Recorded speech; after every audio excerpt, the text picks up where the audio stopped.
রাজনীতির ময়দানে পা ফেলতেই চমক দেখালেন বিজয় থালাপতি। এদিকে রাজনীতির চতুরঙ্গের তুখোর খেলোয়াড় মমতা হারের থালা হাতে নিয়ে বিদায় নিচ্ছেন দৃশ্যপট থেকে। মনে পড়ে সেই বেদবাক্যটি, রাজনীতিতে শেষ কথা বলতে কিছু নেই। হঠাৎ করে রাজনীতিতে আসেননি বিজয়।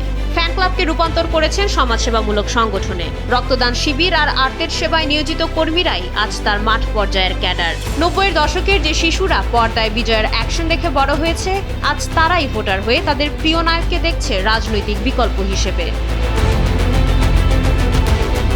তামিলনাড়ুতে এখন বিজয়ের জয় জয়কার। পেরাম্বুর থেকে তিরুচিরাপল্লী, দুই আসনেই টিভিকে প্রধান বিজয়ের একচ্ছত্র আধিপত্য। পেরাম্বুরে ডিএমকে প্রার্থীকে প্রায় 50,000 ভোটের ব্যবধানে ধরাশায়ী করেছেন তিনি। 19 রাউন্ড শেষে তিরুচিরাপল্লীতেও জয়ের দোরগোড়ায় থালাপতি। তামিলনাড়ু যেন তার নতুন সেনাপতিকে চিনে নিয়েছে। অন্যদিকে গঙ্গার তীরে বইছে উল্টো হাওয়া। 294 আসনের বাংলায় বিজেপি এখন প্রায় 196 আসনে গিয়ে। মমতা বন্দ্যোপাধ্যায়ের তৃণমূল থমকে গেছে মাত্র 91-তে। নীল সাদা দালানের দখল কি তবে গেরুয়া শিবিরের হাতে যাবে? মমতার এই হারের পেছনে কাজ করছে বেশ কিছু কারণ।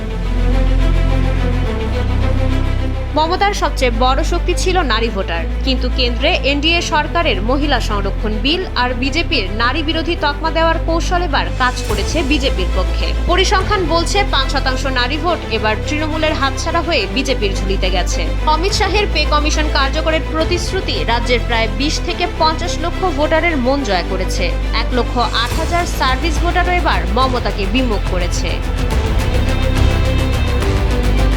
রাজ্যের শিল্প ও পরিকাঠামোর অভাবকে হাতিয়ার করে বিজেপি সাজিয়েছিল মোদি বনাম মমতা লড়াই। নির্বাচন কমিশনের স্পেশাল ইন্টেন্সিভ রিভিশনে বাদ পড়েছে প্রায় 27 লক্ষ ভুয়া নাম। বিজেপির দাবি ছিল এরাই ছিল তৃণমূলের ভোট ব্যাংক। এরপর যে বাড়তি 30 লক্ষ ভোট পড়েছে তার সিংহভাগই গেছে বিজেপির পক্ষে। বিজয়ের জনপ্রিয়তা এখন প্রশ্নাতীত। এবার তামিলনাড়ুবাসী দেখতে চান পর্দার নায়কের রাজনৈতিক ময়দানের রণকৌশল, আর বাংলা দেখছে এক দীর্ঘ শাসনের অবসান। ইতিহাস সাক্ষী, রাজনীতির ময়দানে সূর্য যেমন উদিত হয় তেমনি অস্তও যায়। মাইশা মালিহা, সময়ের আলো।